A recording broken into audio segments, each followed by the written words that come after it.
Thank you बच्चे। आप लोग कैसे हैं? उम्मीद है कि अच्छे ही होंगे। तो बच्चे, आज आप लोगों को मैं वॉइस से संबंधित ट्रिकली विधि से बताने जा रहा हूं, जो कि बिल्कुल आसानी पूर्वक आप लोग समझ जाएंगे। बस चैनल पर बने रहिएगा और ये आपके दिमाग में सेटिंग हो जाएगा। तो चलिए हम वीडियो स्टार्ट करते हैं। स्टार्ट करने से पहले एक छोटा सा रिक्वेस्ट है, आप यदि चैनल पर नए हैं तो सब्सक्राइब कर दीजिएगा एवं लाइक और शेयर करना मत भूलिएगा, क्योंकि शेयर करने से अधिक बच्चों को सुनने समझने का मौका मिलता है। तो देखिए, वॉइस सीखने से पहले हमें एक केस सीखना पड़ेगा। केस मीन्स कारक होता है।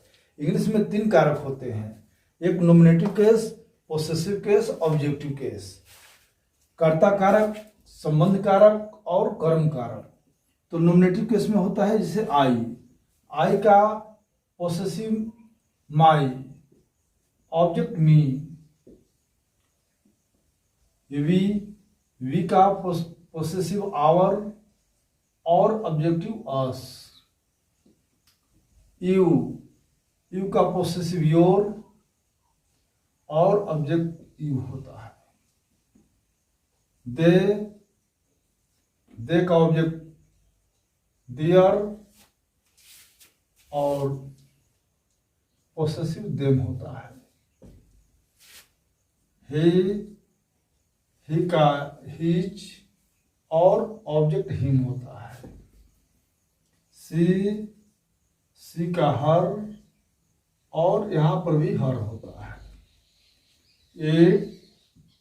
इट्स और इट्स। इस प्रकार ये nominative case, possessive case, objective case.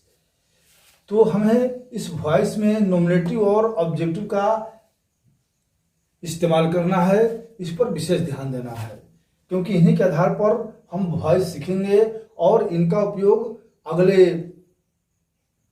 इनका उपयोग है अगले जो हम पाठ पढ़ेंगे, अगले जो विभाग पढ़ेंगे, ग्रामर में नरेशन पढ़ेंगे या कोई भी और आगे वाला चैप्टर पढ़ेंगे, तो उसमें ये तीनों का इस्तेमाल होता है। अभी वॉइस में नॉमिनेटिव केस और ऑब्जेक्टिव केस पर ध्यान देना है कि आई का मी क्या होता है, या मी दिया रहेगा तो मी का सब्जेक्ट क्या होगा, यू का सब्जेक्ट क्या होगा, देव का सब्जेक्ट क्या होगा। यहाँ अगर हिम ऑब्जेक्ट है तो हिम का सब्जेक्ट ही कैसे होगा। तो ऐसे ये सीखना है। तो चलिए हम आगे बढ़ते हैं।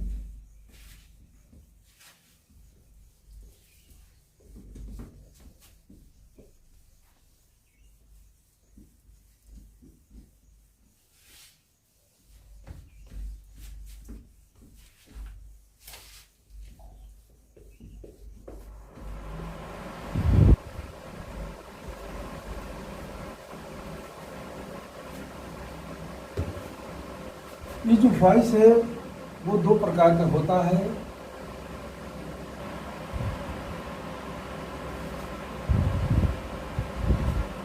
एक है एक्टिव वॉइस,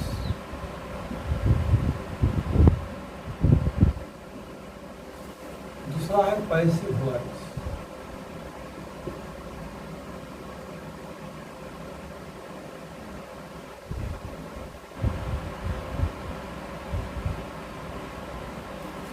एक्टिव वॉइस माने होता है कर्मवाच्य, एक्टिव वॉइस माने कर्तृवाच्य होता है, कर्तृवाच्य। और पैसिव वॉइस मीन्स कर्मवाच्य।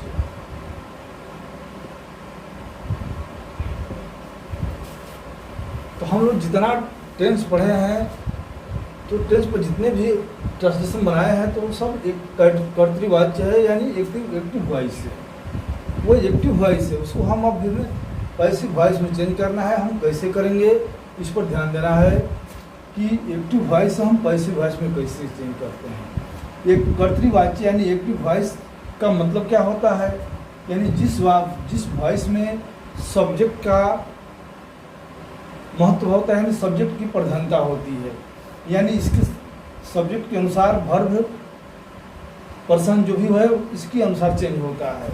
और इसमें कर्म की प्रधानता होती है, यानी जिस वॉइस में कर्म की प्रधानता होती है उसे हम पैसिव वॉइस कहते हैं।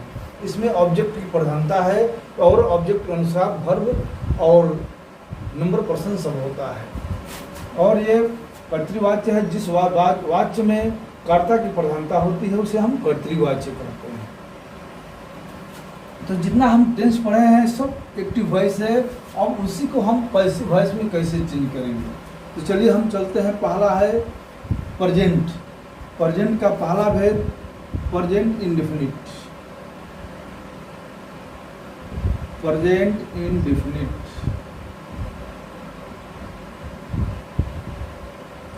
यानी शॉर्टकट में हम इसको लिखते हैं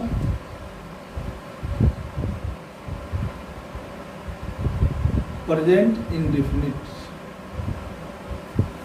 तो जो प्रेजेंट इंडेफिनिट का स्ट्रक्चर क्या होता है, तो subject plus verb plus S या एस और ऑब्जेक्ट होता है।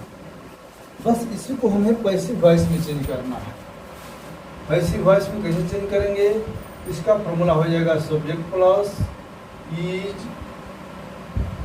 आर एम, इसके बाद वर्ब थर्ड आप प्लस बाई प्लस ऑब्जेक्ट, ये होता है इनका। तो यह है एक्टिव वॉइस। जैसे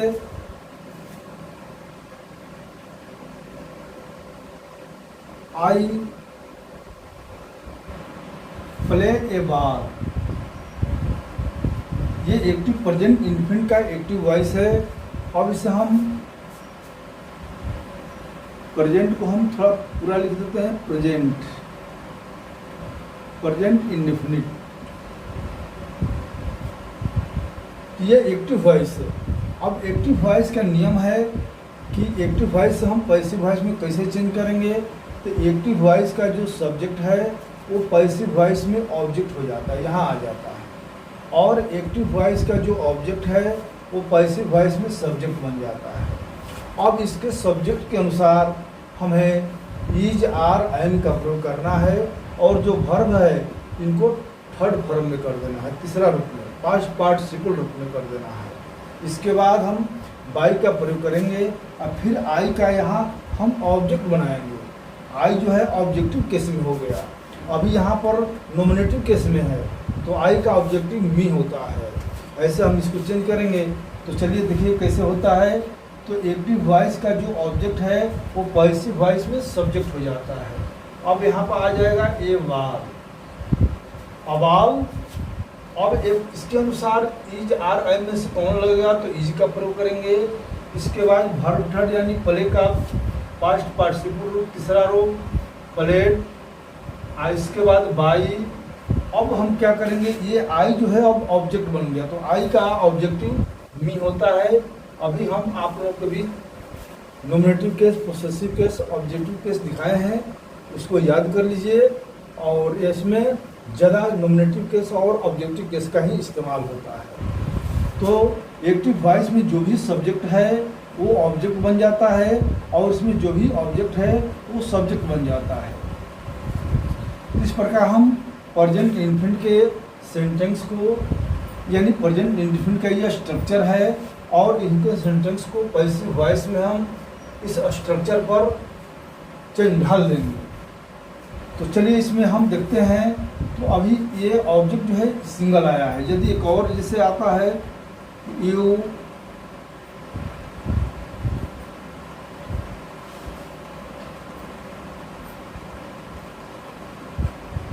गिव मी ए बुक, कभी कभी दो दो ऑब्जेक्ट आ जाते हैं। तो भाई जब सिंगल ऑब्जेक्ट है तो ये तो सब्जेक्ट बन गया, लेकिन जब दो दो ऑब्जेक्ट आएगा तो हम इसको क्या करेंगे, इसमें क्या करना है आप लोगों को कि इसमें जो ऑब्जेक्ट है वो जो सजीव है उसको सब्जेक्ट बनाना है, जो निर्जीव है उनको उसी जगह पर छोड़ देना है। तो इसमें सजीव कौन है, तो यह है मी माने मेरे, तुम्हारे, हमारे, यानी जो प्रोनाउन है उसको सब्जेक्ट बना देना है, और जो नाउन है उसको जस्ट के तौर छोड़ देना है। तो चलिए हम इस प्रोनाउन को सब्जेक्ट बनाएंगे मी को, तो मी यहाँ पर हो जाएगा आई। अब आई के अनुसार देखिए क्या लगेगा, आई एम। और वर्ब क्या है, गिव का पास्ट पार्टिसिपल रूप गिवन होता है। इसके बाद अब यहाँ जो ये ऑब्जेक्ट बचा हुआ है उनको हम यहीं पर जस्ट लिख देंगे। और इसके बाद बाई, और ये यू का ऑब्जेक्ट यू का ऑब्जेक्ट भी यू होता है, क्योंकि हम आप लोगों को अभी नॉमिनेटिव पोसेसिव ऑब्जेक्टिव में लिखवाया है कि यू का ऑब्जेक्ट भी यू होता है, भले ही उसका पोसेसिव योर होता है। तो हमें यहाँ पर सब्जेक्ट और ऑब्जेक्ट से मतलब है, नॉमिनेटिव और ऑब्जेक्टिव से मतलब है। तो एक्टिव वॉइस में जो नॉमिनेटिव है वो पैसिव वॉइस में ऑब्जेक्टिव हो जाता है, और इसमें जो ऑब्जेक्टिव है वो पैसिव वॉइस में नॉमिनेटिव हो जाता है। तो यही चेंज करना है कि ऑब्जेक्टिव से नॉमिनेटिव, नॉमिनेटिव से ऑब्जेक्टिव। बस फॉर्मूला स्ट्रक्चर पर ध्यान देना है। इसमें किसी प्रकार का हेल्पिंग वर्ब नहीं है, तो इसमें हम हेल्पिंग वर्ब का इस्तेमाल करते हैं। तो उम्मीद है कि ये प्रेजेंट इंडेफिनिट आप लोग को समझ में आ गया होगा। चलिए हम आगे बढ़ते हैं, टेंस चेंज करते हैं।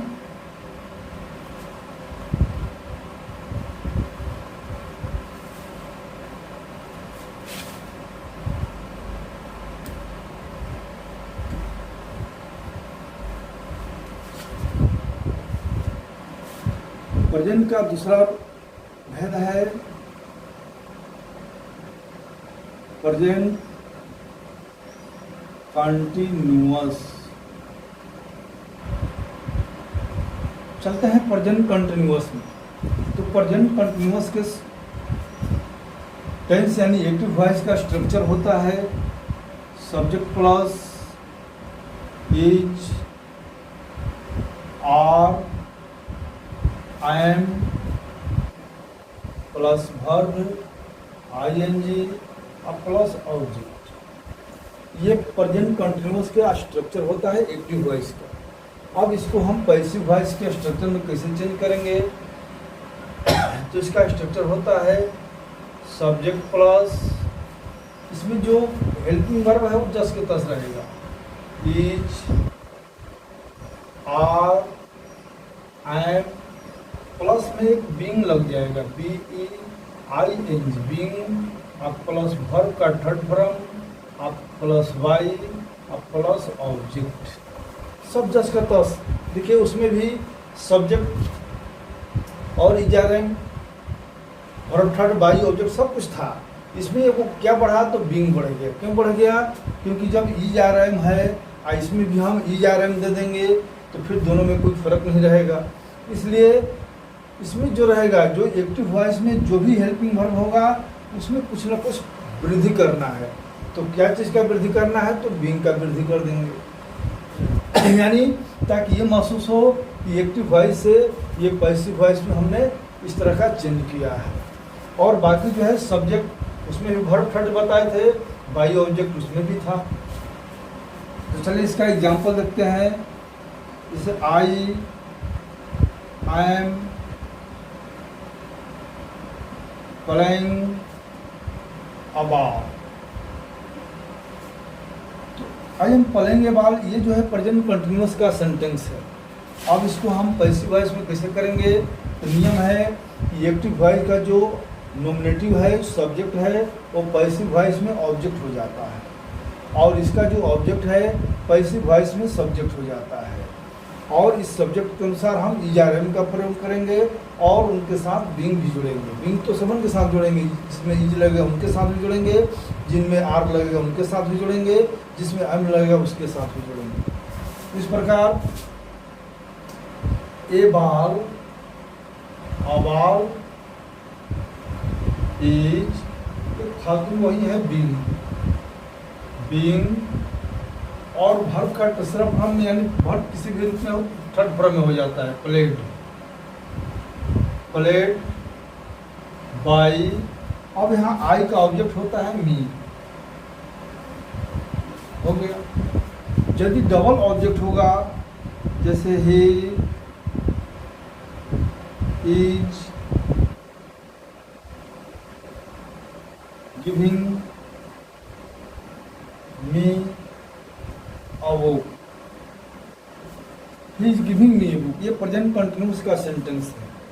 यदि इसे हम बनाएंगे पैसिव वॉइस में, इसमें दो ऑब्जेक्ट है, तो दोनों में से किसको हम यहाँ पर सब्जेक्ट बनाएंगे, तो जो प्रोनाउन है, और नाउन को हम ऑप्शन जस्ट के तौर छोड़ देंगे। यानी इसमें जो दोनों ऑब्जेक्ट में जो सजीव है उसको हम सब्जेक्ट बनाएंगे, जो निर्जीव है उसको जस्ट के तौर छोड़ देंगे।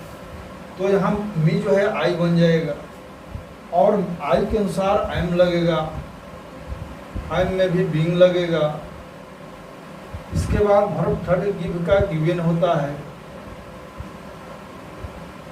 इसके बाद बाई नहीं, ये जो ऑब्जेक्ट जो छोड़ा गया है वो जो है ऑब्जेक्ट कहीं पर लिख देंगे, यानी वाई के पहले। इसके बाद बाई, और यहाँ ही जो है नॉमिनेटिव है, ये ऑब्जेक्टिव हो जाएगा, तो ही का ऑब्जेक्टिव हिम होता है। नॉमिनेटिव ऑब्जेक्टिव वाले सारणी में देख लीजिएगा, ही का ऑब्जेक्ट हिम होता है।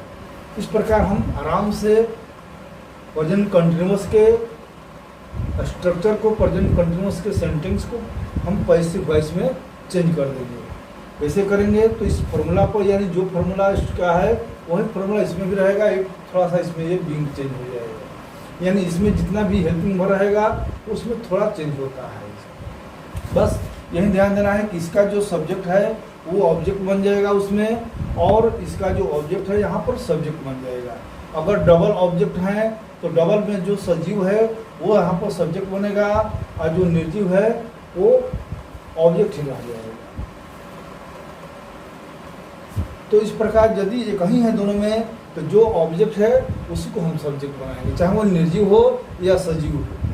लेकिन जब दो है या दोनों में जो सजीव है उसको हम सब्जेक्ट बनाएंगे। तो चलिए, आप प्रेजेंट कंटिन्यूअस को भी समझ गए होंगे, आगे बढ़ते हैं।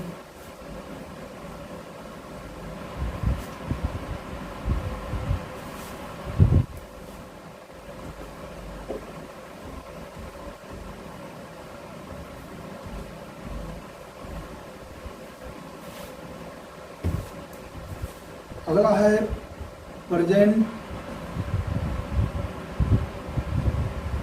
परफेक्ट। Present perfect tense. तो प्रेजेंट परफेक्ट का स्ट्रक्चर होता है subject plus have, has, verb third plus object. यानी ये प्रेजेंट परफेक्ट के नॉमिनेटिव सेंटेंस का ऑब्जेक्ट, ये स्ट्रक्चर है। अब इसको हम पैसिव वॉइस में कैसे चेंज करेंगे, तो सब्जेक्ट प्लस हैव, हैज तो रहबे करेगा, और उनके साथ और एक फालतू में हम बीन जोड़ देंगे। इसके बाद वर्ब थर्ड और बाई प्लस ऑब्जेक्ट, ये तो सभी में होता है। बस यहाँ पर जो हेल्पिंग वर्ब है इसमें, यानी एक्टिव वॉइस में जो हेल्पिंग वर्ब है उसमें कुछ ना कुछ परिवर्तन होगा। तो क्या परिवर्तन हुआ है, बीन का, और बाकी तो वही है। जो इसमें सब्जेक्ट है उसमें ऑब्जेक्ट बन जाएगा, और जो इसमें ऑब्जेक्ट है वो सब्जेक्ट बन जाएगा। इस प्रकार हम आराम से बना लेंगे। जैसे दे हैव,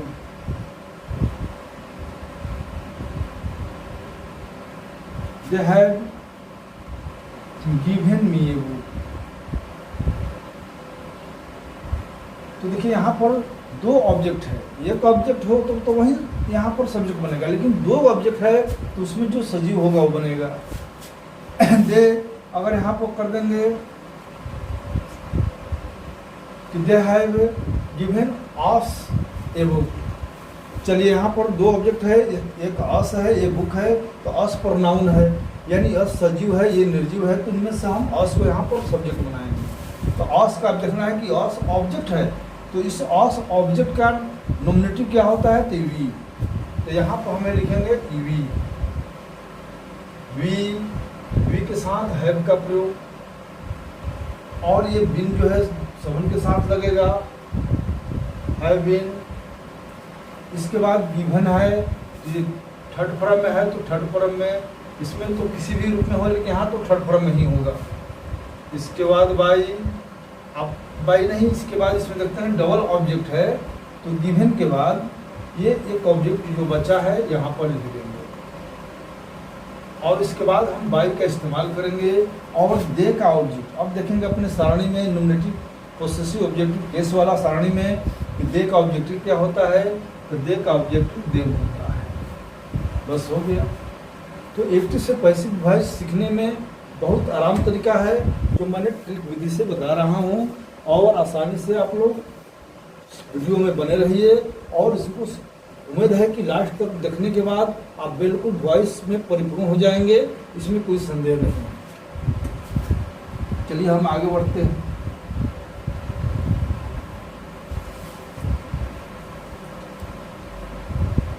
तो हमने प्रेजेंट के 3 फॉर्म को सीखा, और प्रेजेंट का चौथा फॉर्म का वॉइस नहीं होता है। क्यों नहीं होता है भाई?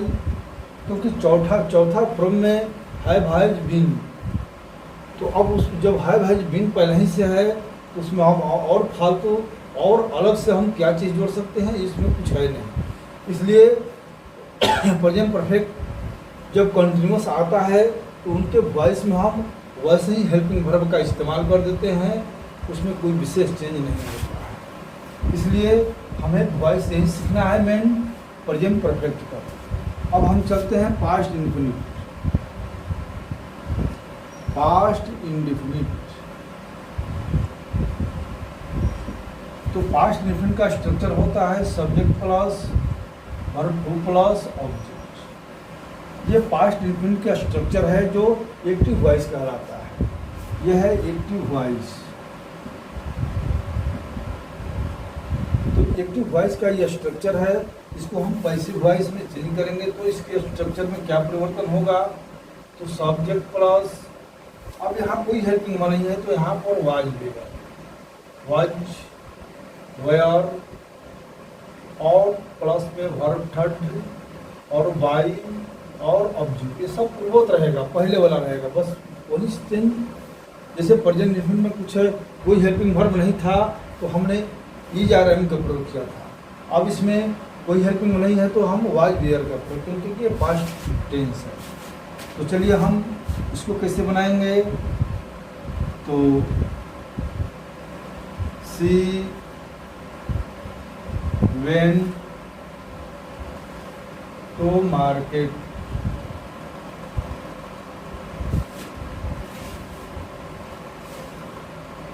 तो अब यहाँ पर आप देखते हैं कि ये एक्टिव वॉइस का ये सब्जेक्ट है, नॉमिनेटिव है, ये ऑब्जेक्टिव है।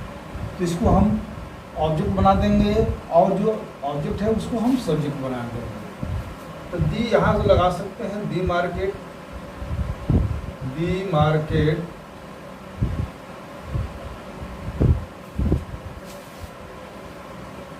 वाज, हर का थर्ड फॉर्म यानी इवेंट है तो यहाँ पर हो जाएगा गॉन। इसके बाद बाई, बाई के बाद सी का ये ऑब्जेक्ट क्या होता है, सी का ऑब्जेक्ट हर होता है। आप लोग किस वाला सारणी में देखिएगा, सी का ऑब्जेक्ट हर होता है। इस प्रकार इनका जो ऑब्जेक्ट है यहाँ पर सब्जेक्ट बन गया और इनका जो सब्जेक्ट है वहाँ पर ऑब्जेक्ट बन गया। यही चेंज होता है, सब्जेक्ट ऑब्जेक्ट, ऑब्जेक्ट सब्जेक्ट। इसके बाद बाकी जो है वो सब जस्ट का तस वही रहता है। इसमें भी डबल वर्ब, डबल ऑब्जेक्ट आएगा। तो जैसे I gave them a book, जब इस तरह आएगा तो हम बनाएंगे दोनों में से ये देम प्रोनाउन है, इसको सब्जेक्ट बना देंगे। तो दे के साथ वेयर का प्रयोग, दे वेयर, गिव गेव गिवेन। आइए जो एक ऑब्जेक्ट बचा है यहीं पर लिख देंगे वर्ब के बाद। अब इसके बाद हम बाई का इस्तेमाल करेंगे और आई का वहाँ पर हम ऑब्जेक्ट लिखेंगे मी। तो आपने देखा कि यहाँ जो ऑब्जेक्ट देम था तो देम ऑब्जेक्टिव है, तो इसका नॉमिनेटिव क्या होता है, तो सारणी में देखिएगा तो दे के सामने नॉमिनेटिव देम है, देम का नॉमिनेटिव देव है। इस प्रकार हम देव को सब्जेक्ट बना दिया और एक ऑब्जेक्ट जो बचा हम वर्ब के बाद रख दिया। इस प्रकार बाई और आई का ऑब्जेक्ट मी होता है। इस तरह से आप पास्ट इंडेफिनिट के सेंटेंस को वॉइस में चेंज कर सकते हैं, एक्टिव से पैसिव में। चलिए हम आगे बढ़ते हैं।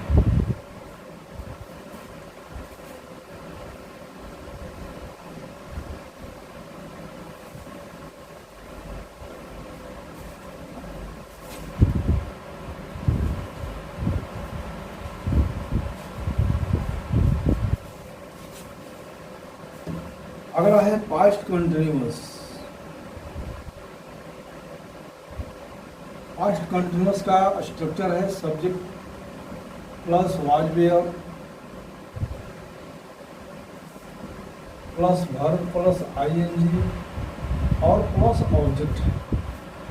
ये पास्ट कंटिन्यूअस का स्ट्रक्चर है जिसको हम पैसिव वॉइस में कैसे सेंड करेंगे। तो सब्जेक्ट प्लस ये वाज वेयर तो इसमें भी रहेगा, वाज वेयर में कोई परिवर्तन नहीं होगा। ये फालतू में हम बीइंग जोड़ देंगे, इसे प्रेजेंट कंटिन्यूअस में जोड़ा गया था। और वर्ब का थर्ड फॉर्म और बाई प्लस ऑब्जेक्ट, ये उनका स्ट्रक्चर हो गया। ये प्रेजेंट पास्ट कंटिन्यूअस का वॉइस का स्ट्रक्चर है, जबकि ये उनके टेंस का स्ट्रक्चर है, एक्टिव वॉइस का स्ट्रक्चर है।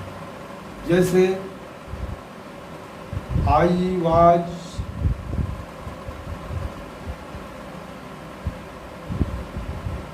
Helping them, I was helping them. तो अब एक्टिव वॉइस का जो सब्जेक्ट है वो ऑब्जेक्ट हो जाएगा, जो इसका ऑब्जेक्ट है वो सब्जेक्ट हो जाएगा। सिंगल ऑब्जेक्ट होगा तो जो भी होगा निर्जीव हो या सजीव हो वो वही सब्जेक्ट बनेगा। तो देम का नॉमिनेटिव, देम जो है ऑब्जेक्टिव है, इसका नॉमिनेटिव दे होता है। दे के साथ वेयर का प्रयोग, दे वेयर, और इसके साथ बीइंग जोड़ देंगे। और इसके बाद वर्ब थर्ड यानी हेल्प का तीसरा फॉर्म हेल्प। इसके बाद बाई और आई का ऑब्जेक्ट। इस प्रकार हम पास्ट टेंस के सेंटेंस को हम पैसिव वॉइस में डाल सकते हैं। कोई टेंशन नहीं, क्योंकि वाज वेयर इसमें भी है, वाज वेयर इसमें भी लगा है। एक फालतू में एक अलग से क्या लगा है तो बीइंग का प्रयोग किया है। उम्मीद है कि ये भी समझ में आप लोगों को आ गया होगा। चलिए आगे हम बढ़ते हैं।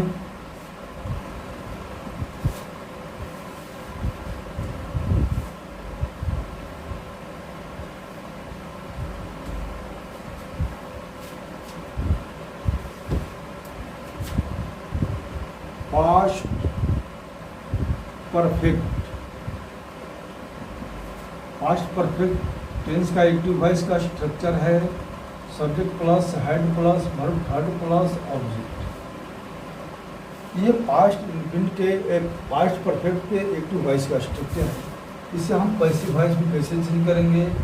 तो सब्जेक्ट प्लस इसमें भी हेड रहेगा, तो जो इसमें है उसमें भी रहेगा, लेकिन इससे कुछ अलग लगेगा। क्या लगेगा, बीन, जैसे हम पिछले प्रेजेंट परफेक्ट में जो लगाए हैं वही लगेगा। इसके बाद वर्ब थर्ड प्लस वाई और प्लस ऑब्जेक्ट। जैसे दे हैड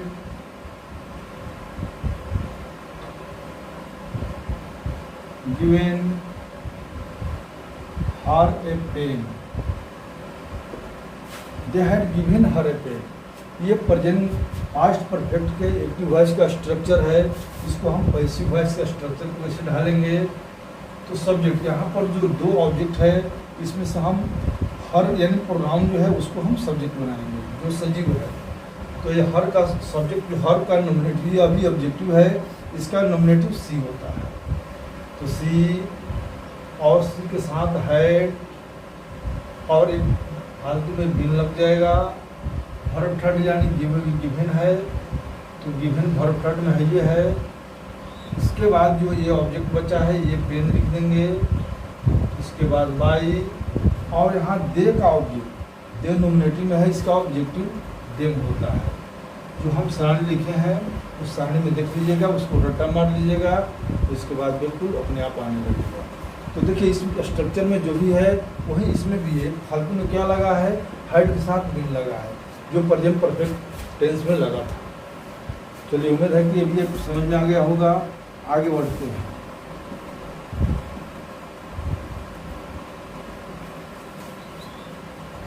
तो प्रेजेंट में भी बच्चे प्रेजेंट परफेक्ट तक होता है तीन गो, प्रेजेंट कंटिन्यूअस और प्रेजेंट परफेक्ट। तो पास्ट में भी तीन गो ही होता है, past infinite, past continuous, past perfect. क्योंकि पास्ट परफेक्ट कंटिन्यूअस में जाएंगे तो हेड बिन लगता है, तो उसमें भी हेड बिन का ही प्रयोग करेंगे, तो उसके वॉइस में कोई ज़्यादा फर्क नहीं पड़ता है। तो हम चलते हैं future tense. Future indefinite,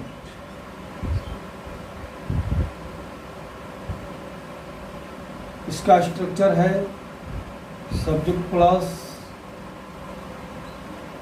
cell will plus verb one plus object. यानी फ्यूचर इंडेफिनिट के एक्टिव वॉइस का स्ट्रक्चर है shall will subject plus shall will plus verb plus object. इसको हम पैसिव वॉइस में कैसे चेंज करेंगे? तो subject plus shall will helping verb जो है वो तो जस्ट के पास रहेगा, तो उनके साथ एक फालतू में हम बी जोड़ देंगे। इसके बाद verb third plus by plus object. देखिए सब जस्ट के पास वर्ब थर्ड बाई ऑब्जेक्ट तो समझ में आ रहा है, बस हेल्पिंग वर्ब में जो परिवर्तन हो रहा है वो हो रहा है। तो अब यही देख कैसे बनाएंगे इसको। I shall play a ball, play a ball. तो यहाँ पर ये बॉल ये सिंगल ऑब्जेक्ट है तो जो है वही बन जाएगा सब्जेक्ट। ये यहाँ पर सब्जेक्ट बन गया। अब ये बॉल के अनुसार हम विल का प्रयोग करेंगे और विल के साथ बी जोड़ देंगे। और वर्ब थर्ड यानी प्ले, प्ले का तीसरा फॉर्म प्लेड होता है, प्ले का थर्ड फॉर्म पास्ट पार्टिसिपल रूप प्लेड होता है। इसके बाद बाई और आई का ऑब्जेक्टिव मी होता है। ये ऑब्जेक्टिव और नॉमिनेटिव को ध्यान देना है, क्योंकि आप लोग देख रहे हैं कि वॉइस में ऑब्जेक्टिव और नॉमिनेटिव का ही खेल चल रहा है। यदि उनको आप नहीं याद करेंगे तो बिल्कुल समझ में नहीं आएगा। तो उम्मीद है कि ये भी समझ में आ गया होगा। चलिए हम आगे बढ़ते हैं।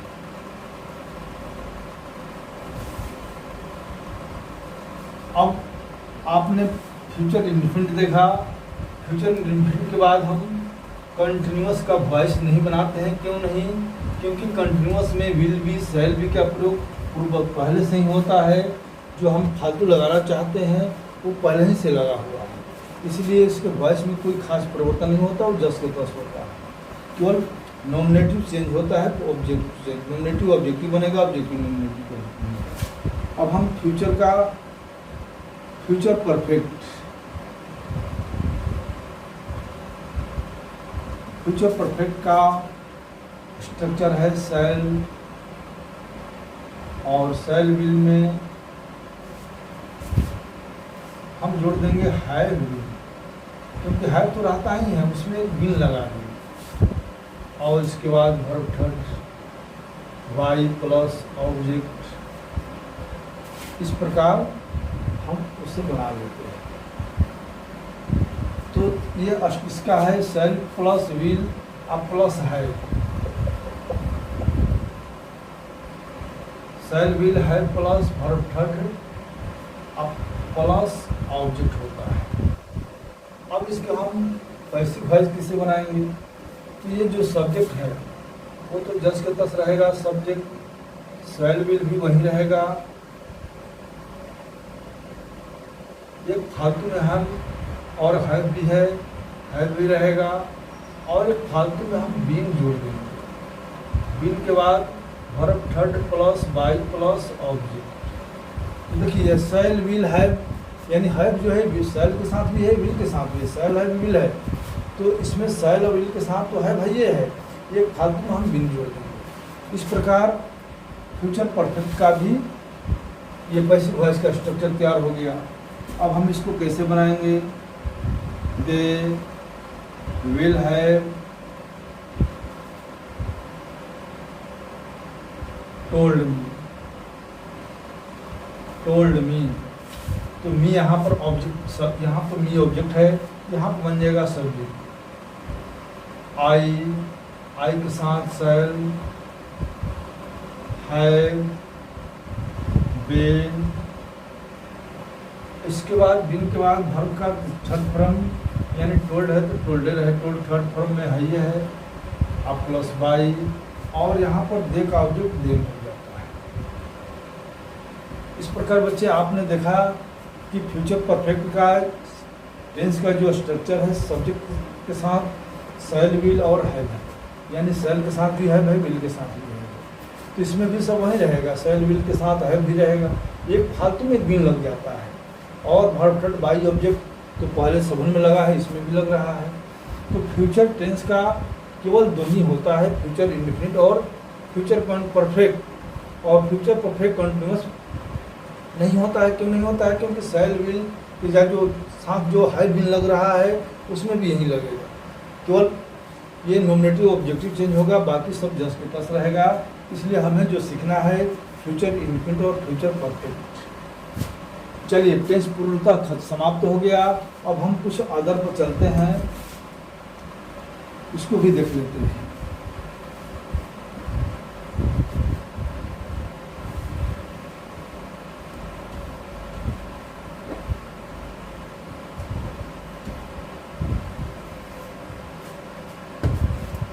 Imperative sentence.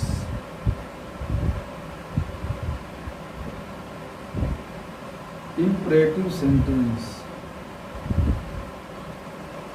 इम्परेटिव सेंटेंस को हम कैसे पैसिव वॉइस में चेंज करेंगे? जैसे आ गया है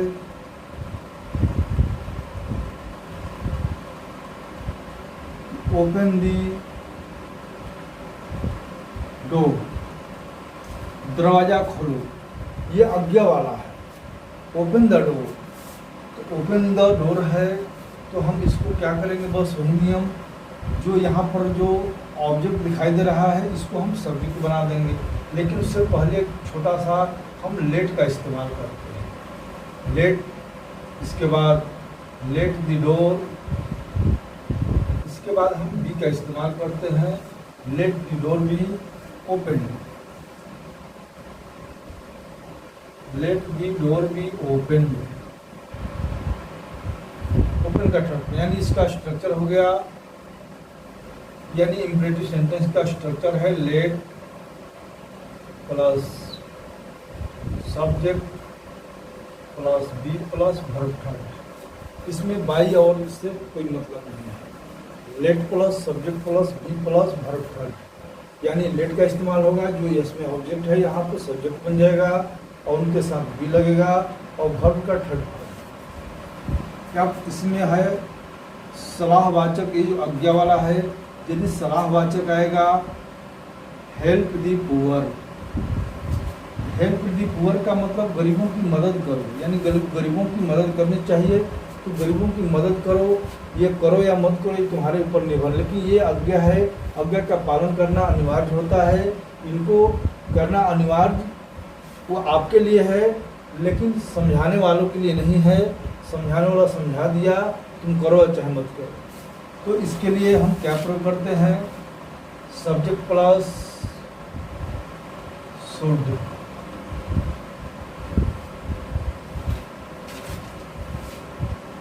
शुड के साथ बी लगा देंगे और वर्ब थर्ड। तो सब्जेक्ट यहाँ पर द पुअर है, the poor should be help, ये थर्ड फॉर्म। इस प्रकार इम्परेटिव सेंटेंस में आज्ञा के साथ आदेश वाला कोई सेंटेंस आएगा तो हम let plus subject plus be plus verb third को बनाएंगे। अगर सलाह वाला कोई सेंटेंस आ गया तो जब सलाह वाला आ गया तो हम उसे हम सब्जेक्ट प्लस बी प्लस और वर्ब थर्ड को बनाएंगे। जैसे सर्व आवर कंट्री, अपने देश की सेवा करनी चाहिए। सर्व आवर कंट्री, तो यहाँ पर हम क्या करेंगे? आवर कंट्री, ये जो है सब्जेक्ट बन जाएगा। Our country should be serve. यहाँ पर इस सलाह की बात हो रहा है कि अपने देश की सेवा करनी चाहिए, करो या मत करो। ये स्पीकर जो है बोल दिया, सलाह दे दिया, लेकिन यहाँ पर जब स्पीकर आदेश देगा तो उसका पालन करना आपकी अनिवार्य होता है स्पीकर के ऊपर। ये जो है सुनने वाला जो है उनके मन की बात है, वो करे या मत। अगर करेगा तभी ठीक है, नहीं करेगा तभी ठीक। तो इसमें हम शुड बी का प्रयोग करेंगे।